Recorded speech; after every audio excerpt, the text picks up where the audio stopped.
The new case numbers remain stubbornly high today.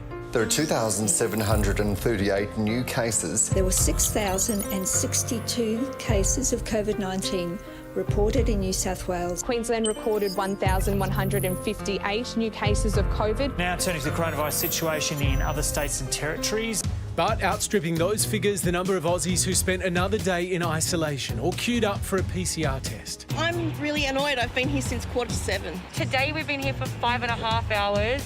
Yesterday we were here for 6.5. The New South Wales Health Minister took aim at Queensland's PCR requirements for interstate travellers. This is passive-aggressive stupidity from the Queensland Premier at her worst. This morning, Queensland appeared to relent, dropping a requirement for an additional test 5 days after arrival.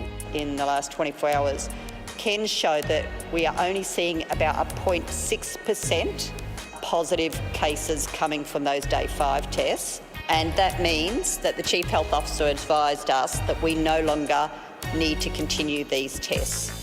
But travellers will still need to provide a negative test before entering the state, meaning Queensland's rule change has only eased pressure on its own system. New South Wales and Victoria are finding it very difficult at the moment because of the pressure on the testing system. A significant proportion of that are these tourism tests. The calls for at-home rapid antigen tests to help shoulder the burden are getting louder as pharmacies around the country warn they're running low. Pressure is growing on governments to step in. This needs to happen as a matter of urgency. We've seen in 2020 the slow rollout of vaccines. We can't have a slow rollout of the rat testing approach. But the feds are putting the responsibility for this rollout squarely on the states. We pick up 100% of the tab for the Medicare-funded tests, and we pick up 50-50 with the states for those tests through the state clinics. We want the states, obviously, to also do their share and start ordering some more of these rapid antigen tests. While Victoria and the NT do give some away, so far New South Wales is the only one to make a major commitment to distribute free rapid tests. We've put an order in already for 20 million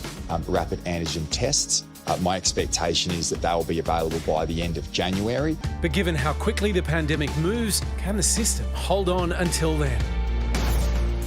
The thing that is shocking to me is that this all seems to be taking our political leaders at state and federal level by surprise. Yeah. And it just does not, it defies logic. We have known for a long time that we were going to need rapid antigen tests. We knew that we were going to need boosters.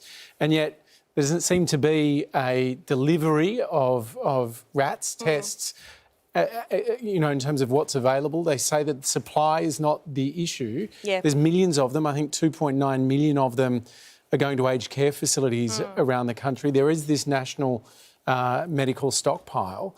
But if you go into a supermarket or a pharmacy, they don't seem to have enough stock. And so Australians are left in the middle of their Christmas break, kind of playing Hunger Games, trying to get their hands on these things. Well, I mean, we asked the Department of Health how much they had in the stockpile and they wouldn't tell us. They said that, I think we had sufficient supply. I mean, that's what seemingly, I do. Someone asked me. Yeah, bloody heaps. But so it seems one of the issues, though, with that is that they're in large bulk packages that are not suitable for retail. There's clearly some issues there, but COVID is not taking anyone by surprise here. We've known about Omicron for some time. We've had reports going back to October last year, like the Halton Review, recommending the introduction of rapid antigen testing so that people do this stuff at home. COVID has had a lot of twists and turns, but we've known about this for a long time. I think you're voicing the frustration of quite a lot of people out there, I reckon. Well, you can find the full statement from the Department of Health on our website, right?